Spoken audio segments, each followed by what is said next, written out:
Hello दोस्तों। Hello, नमस्ते, प्रणाम। कैसे हैं आप सब? आप सबों को सबसे पहले न्यू ईयर के बहुत बहुत शुभकामना, यानी हैप्पी न्यू ईयर। तो दोस्तों, आज देखिए मेरे घर क्या बन रहा है, आपको दिखाता हूँ।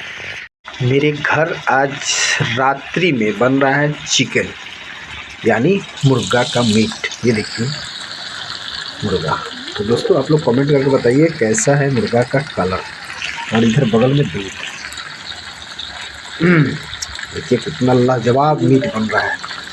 तो वीडियो के अंत तक बने रहें, फिर आपको आगे दिखाता हूँ। खींचा खींचा।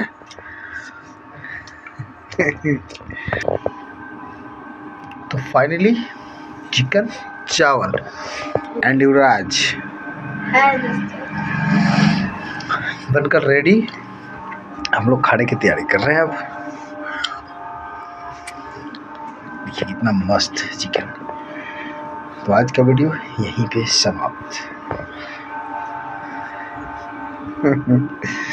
चलिए, ओके, बाय, गुड नाइट।